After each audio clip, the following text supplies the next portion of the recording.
আমাৰ ডিব্ৰুগড় জিলাৰ টিংখং সমষ্টিত দুখন ভিজিআৰ আছিলে।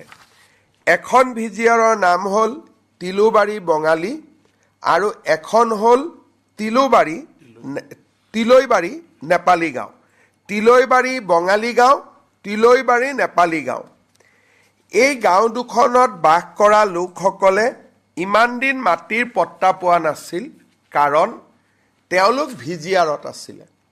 আজি আমি এই দুইখন গাঁও ভিজিআৰ উইড্ৰ কৰোঁ, বেলেগ খালী মাটিত আমি ভিজিআৰ স্থাপন কৰোঁ আৰু তিলৈবাৰী নেপালী গাঁও আৰু তিলৈবাৰী বঙালী গাঁৱৰ বাসিন্দাসকলে মাটিৰ পট্টা পোৱাৰ পথ আমি প্ৰশস্ত কৰোঁ। এইটো আমাৰ টিংখং সমষ্টিৰ, বিমল বৰাৰ সমষ্টিৰ দুখন গাঁও আছিলে।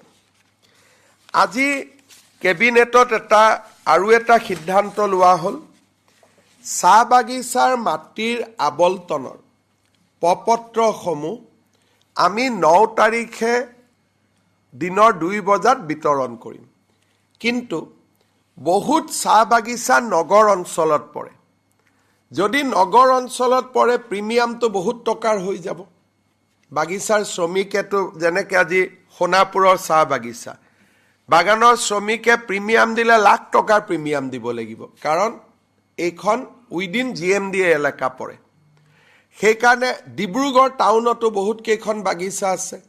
যদি টাউনৰ মাটিৰ প্ৰিমিয়াম হয়, তেতিয়াহ'লে তেওঁলোকে মাটিৰ প্ৰিমিয়াম দিব নোৱাৰিব। গাঁৱত যদি প্ৰিমিয়াম দিব লাগে, 1 বিঘা মাটিত 500 টকা দিব লাগিব। বাগানৰ শ্ৰমিকে হয়তো 500 টকাও দিব নোৱাৰিব। আমি তেওঁলোকক কৈছোঁ যে 5 বছৰৰ ভিতৰত 500 টকা দিলেই হ'ব। টাউনৰ খেনি বা গাঁৱৰ খেনি, এই দুইখিনিক প্ৰতি বিঘা মাটিত আমি মাত্ৰ 500 টকা প্ৰিমিয়াম ল'ম, তাকো 5 বছৰত দিলে হ'ব। আৰু বাগানৰ মাটিৰ বিতৰণৰ আনুষ্ঠানিক কাম, প্ৰপত্ৰ বিতৰণৰ কাম আমি 9 ফেব্ৰুৱাৰী দিনৰ 2 বজাৰ পৰা আৰম্ভ কৰিম। মই ডিব্ৰুগড়ৰ দিনজয় চাহ বাগিচাত থাকিম, বাকী মন্ত্ৰীসকলেও বা বিধায়কসকলেও বিভিন্ন চাহ বাগিচাত উপস্থিত থাকিব। আজি আমি মিছন বসুন্ধৰাৰ অধীনত আমি অসমৰ কেইবাখনো জাগাত মাটিৰ পট্টা আমি